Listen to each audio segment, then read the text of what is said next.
সূরা মুদাসসিরে জাহান্নামীরা যখন জাহান্নামে চলে যায় তাদেরকে জিজ্ঞাসা করা হবে জাহান্নামে কেন, তো কি বলবো উত্তরে? এক নম্বর উত্তর মুসলিম জাহান্নামীদের উত্তর।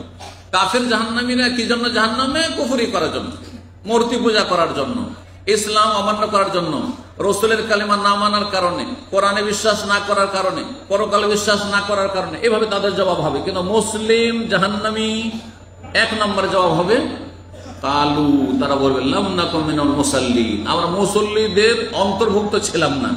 এর দুটো অর্থ, একটা হচ্ছে নামাজ পড়তাম না, আর একটা হচ্ছে মুসল্লিদের সাথে হইতাম না, মানে একা একা পড়ে নিতাম কিন্তু মুসল্লিদের সাথে ওই মসজিদে নামাজ পড়তাম না।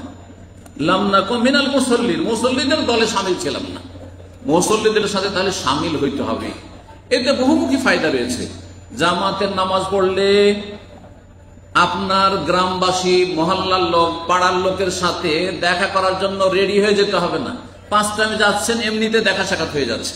নামাজও পড়া হলো জামাতে, আর গ্রামের লোকজনের সাথে দেখা সাক্ষাৎ হয়ে গেল।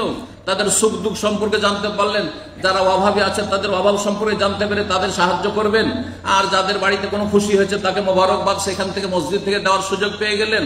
আর কেউ মরেছে তো তার জানাজার খবর সেখানেই পেয়ে গেলেন হয়তো মানুষের মুখে। কিন্তু ঘরের মধ্যে যদি বন্ধ থাকেন, সবাই আপন আপন জায়গায় নামাজ পড়েন, তাহলে হবে খোঁজ খবর পাশের লোকের খবর পাবেন না, পাশের বাসার লোকের খবর পাবেন না যে তারা কি অবস্থায় আছে, ঠিক কিনা? তারপরে জামাতে নামাজ পড়লে আরো বহুমুখী ফায়দা রয়েছে, বহুমুখী ফায়দা রয়েছে, যেগুলি বলতে গেলে সময় তাতে লেগে যাবে। সুতরাং এগিয়ে যাই। যদি নামাজ জামাত সহকারে না পড়েন, অভ্যাসের দাস হয়ে যান, বদ অভ্যাস, যে ঘরেই আপনি নামাজ ছেড়ে নিচ্ছেন, তাহলে জাহান্নামে যাওয়ার কারণ হতে পারে। সূরাতুল মুদাসসিরের এই আয়াত প্রমাণ করে।